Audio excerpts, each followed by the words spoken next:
Helen, this is my inaugural moment here. I'm really excited. Mr. President, do you know of any country in the Middle East that has nuclear weapons? With respect to nuclear weapons, I don't want to speculate.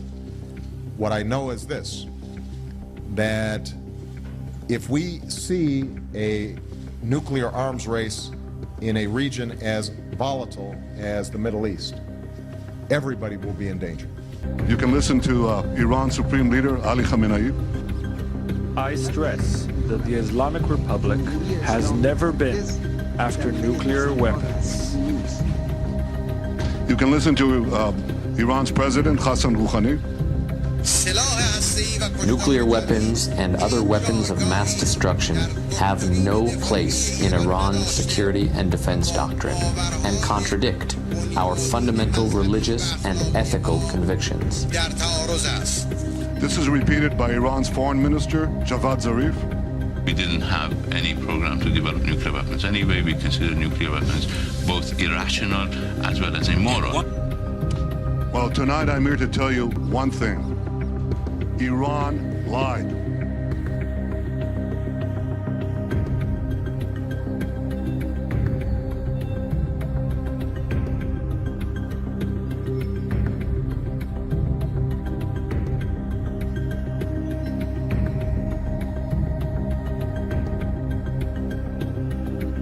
Unveiling bookshelves full of binders, Israeli Prime Minister Benjamin Netanyahu said today his government had captured tens of thousands of documents proving Iran pursued nuclear weapons, while it told the world it only sought civilian nuclear power.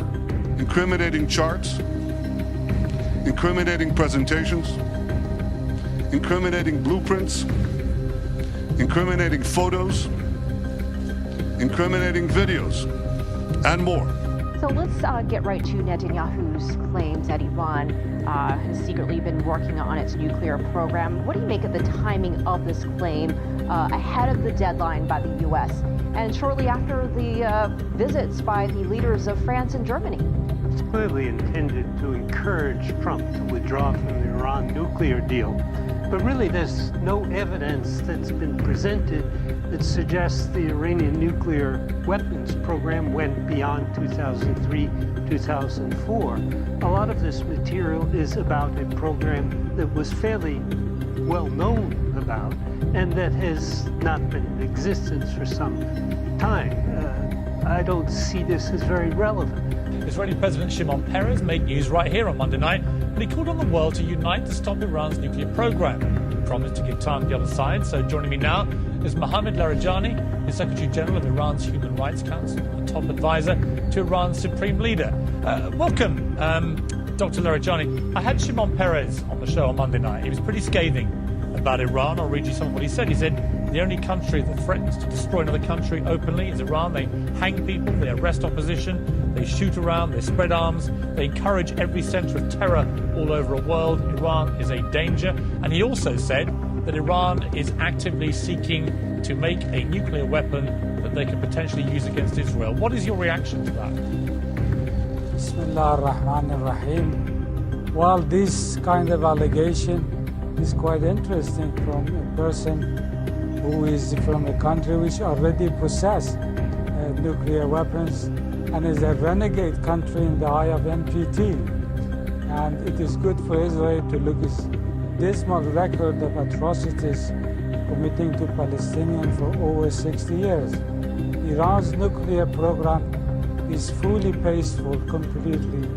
And I'm sure, I do not have the slightest doubt the United States and other countries, they know that Iran's nuclear program is completely peaceful, and it is a matter of pride for us. It's a great achievement for Iran that we have this capability. If, as you say, it's all completely peaceful and above board, why don't you just let everybody come and have a look and inspect them in the peace and tranquility that you talk of?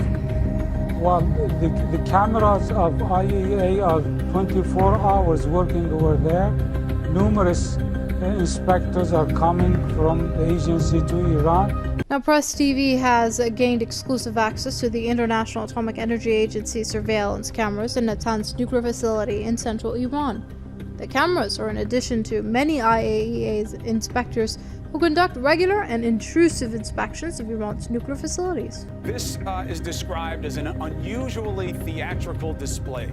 This is a very important subject which relates to our quest for peace and security in the Middle East and the world. And I thought it was important that the broadest audience possible would hear the dramatic findings that we found about Iran's secret nuclear weapons program.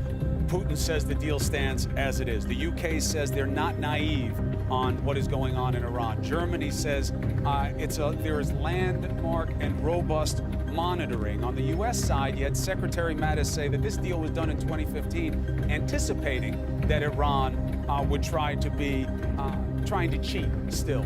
Michael Hayden, whom you know, the former head of the CIA and the NSA, says he didn't learn anything new. Even the U.S. statement from the White House changed from has to had. And it seems to be that the message is, we knew this already. Well, I think no one had better intelligence on Iran than Israel. And when we got this trove of 100,000 documents, we learned so many things that we didn't know. We're still learning them. The deal that everybody's talking about was premised on the fact that Iran had no such material. But Iran took enormous pains after the nuclear deal, and before, but especially after, to hide this information. It's like an arsenal of knowledge. It's not just in the minds of people they have. It's the actual calculations that they've done, the blueprints, the measurements. They kept it hidden because they don't want the world to know what I showed yesterday, that they actually have this capability, pretty advanced capability, to manufacture nuclear weapons.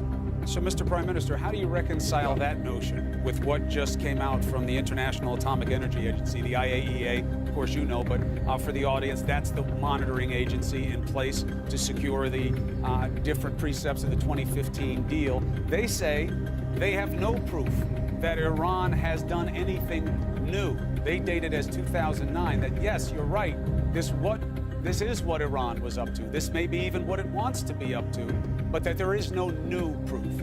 The idea of disclosure, Iran won't tell the truth. We had to go in there, is Israel's position, and steal this information so we can know the truth. Disclosure as an issue should work every way. The United States should say what it has. You know where I'm going with this. A yes-no question for you. Does Israel have nuclear capabilities and nuclear weapons? Yes or no? We've always said that we won't be the first to introduce it, so we haven't introduced it. But that's not an answer to the question. Do you have them or do you not? It's as good an answer as you're going to get. If disclosure matters so much, what message does it send when you won't confirm something that is widely believed by the entire international community? Jimmy Carter, in the last few years, has actually, he was, I guess, the first person at that level to actually acknowledge Israel has nuclear weapons. He visited Gaza, he's talked to Hamas. How many nuclear weapons does Iran have as of today? Right now, I hope not. Okay, how many does Israel have? No idea. No idea? You were in the government. They don't tell you that stuff. No idea. Who do they tell? I'm telling you, I never discussed it. But it's irrelevant. It's between, you never discussed Israel's nuclear weapons. You can say that hand on heart, you've never discussed Israel's nuclear. You're expecting us to believe that the Deputy Foreign Minister of Israel never discussed Israel's nuclear terror. Seriously, then? No. So let me tell you. It's not all slogans and sound bites, Mehdi. Tell yourself. I did not discuss Israel nuclear weapons. I did discuss Israel nuclear policy. There's a big difference. Okay? So now we've got past that semantic evasion. No, you have to... How many nuclear weapons does Israel have? Because experts say it's anywhere between 80 and 400. So what? So what? Yeah, so what? Has Israel ever threatened... Do you recognize the hypocrisy of Israel having a secret illicit nuclear weapons program that it won't open up its doors to and won't talk about, and then lecturing everyone else in the region about nuclear weapons? Absolutely not. You know why? You talk about hypocrisy.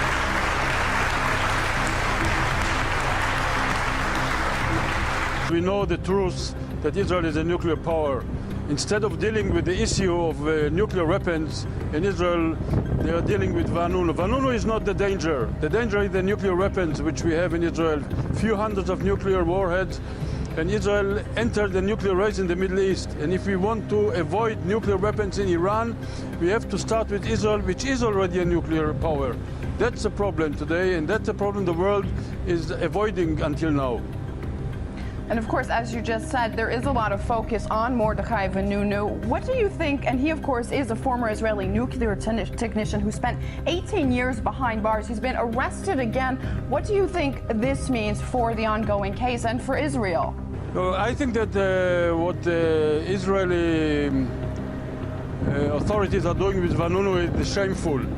Vanunu was a whistleblower. He discovered what is happening behind the walls of Dimona, and I think it is our right to know what is happening in Dimona, because we are the one who are going to pay the price in case of a nuclear catastrophe in the region. So Vanunu did a great service to the human race, and we think that he deserves the Nobel Peace Prize and not a prison in Israel. There are people that want a war.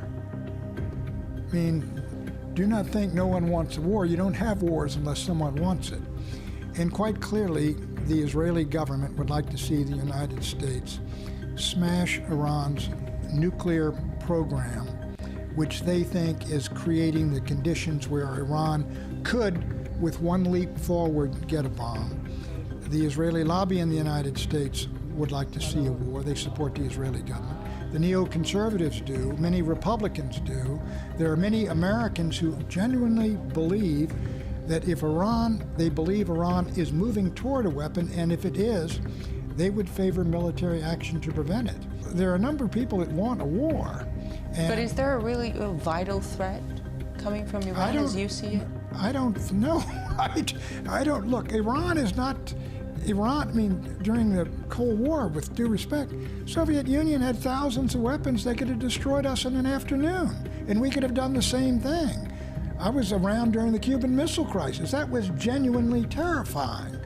But Iran doesn't frighten me, and I don't think it should frighten the American people. They don't have a bomb. They haven't made a decision to build one. They don't have the means to deliver one, and the Israelis have 300 atomic bombs. I mean, who presents the existential threat to whom? But for some Israelis, there's another nuclear issue to worry about, a homegrown one. Israel's reactor in the southern Negev desert is now more than 50 years old. And according to a recent Britain government answer to a member of Israel's parliament, the Knesset, it could have its operating life extended into the 2040s or even beyond. The Dimona reactor, which began its life in 1963, is one of Israel's most closely guarded secret installations. It's thought to have produced hundreds of kilograms of plutonium in that time, more than enough for the scores of warheads Israel is believed to possess, but doesn't declare under its policy of nuclear ambiguity. A study made public last year found more than 1,500 defects within the reactor core. The inside scoop I'm getting from people that have been watching this is that what Israel's doing, we know that the king's of blackmail. We know the FBI prosecutes what they're told to prosecute. I mean, if they wanted to go after corrupt lobbyists, they could do it all day. In fact, congressmen to become committee chairman basically have to take bribes and be corrupt like the mafia, or they don't let them into higher levels. And I just really see Israel becoming preeminent now. I think they've been in a battle with some of the old British money, which I know is the majority owner of this country, for dominance, but I do think they're tighter knit, more hardcore, more focused. And on my own broadcast today, I clearly stepped out and said, I think this is all Israel right now. And from the evidence, I'm sure they're using this as blackmail, as leverage against the Congress to totally submit. You can see it in the arrogance, the swagger.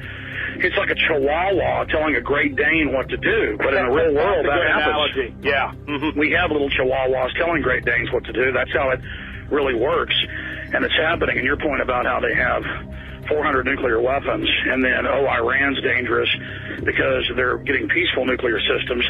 It's admitted that Iran, the CIA's own new assessment, came out 6 months ago, is they won't have a nuke for 10 years if they were allowed to go forward.